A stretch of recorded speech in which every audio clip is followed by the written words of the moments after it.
每天一点心理学，了解自己，看见他人。你好，这里是心灵时空。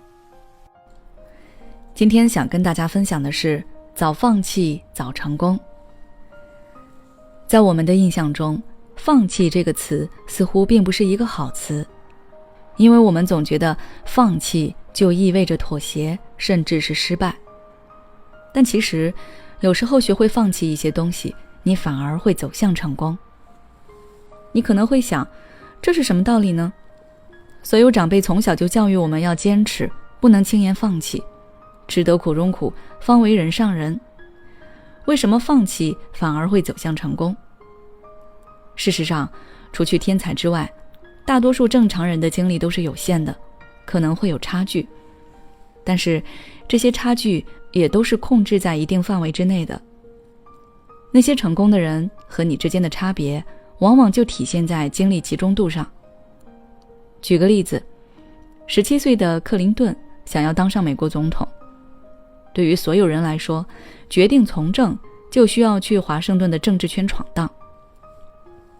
但是克林顿却3次拒绝了去华盛顿的机会。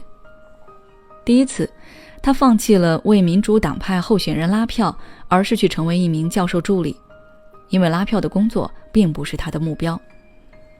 第二次，他放弃了成为弹劾尼克松的律师而获得举世瞩目的机会，而是专心准备成为州议员。为此，他每天奔波在偏远小镇的路上。第三次，有人怂恿他竞选国会议员，而他再次选择放弃。他决定竞选州检察长，稳扎稳打，连任5次。在大多数人都不理解的放弃中，克林顿最终成为了白宫主人，完成了17岁的梦想。他说，决定人生的并不是你选择了什么，而是你选择放弃什么。如果当初我去了华盛顿，我后来根本不可能当选总统。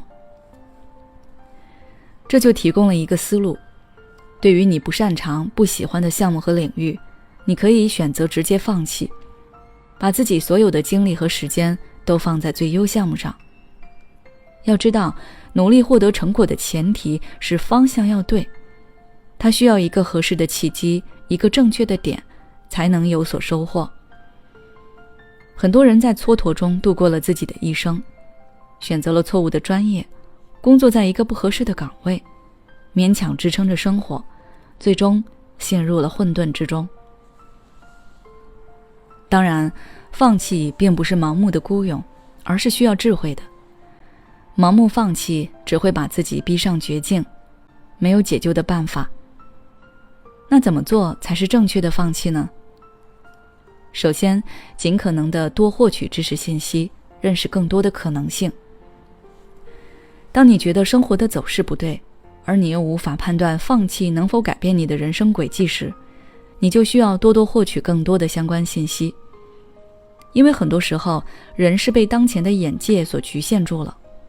如果能够多一条路去选择，多一个领域去发展，那就能更好地挖掘自身价值，也就可以更快做出正确的抉择了。然后你需要对自己进行客观的评估，思考一下自己到底擅不擅长现在正在进行的这件事，继续下去能看到你想要的结果吗？然后再评估放弃以后可能受到的影响，你需要多久可以复原，达到更好的状态。此外，还要设想一下，面对放弃选择失败的结果，你是否可以接受？你能否调整好自己的心态？之后，你需要做出一个详细科学的规划和应对方案。剑走偏锋需要万全的措施来保驾护航，你也应该要有更充足的准备来面对这条鲜少有人走的路。规划好放弃以后，你将要把精力投身于其他哪些地方，以加速你的成长。最后就是找到适合你自己的方向和方式。有的人在放弃原来的项目，投身新事物以后，就不知道自己应该如何去做了，很容易跟着别人照猫画虎。但是你要切记人云亦云，每个人都有适合自己的生活工作方式，努力并非是早晨4点钟起床，摸索出你最适合的方法才是真的有效。最后我想说，放弃不适合自己的事情，其实更有利于你的发展。不正确的选择越早放弃，才能越早重新进行正确选择。在适合自己的道路上前进，你会更有可能走向成功。好了，今天的内容就到这里。如果你想要了解更多内容，欢迎关注我们的微信公众号心灵时空，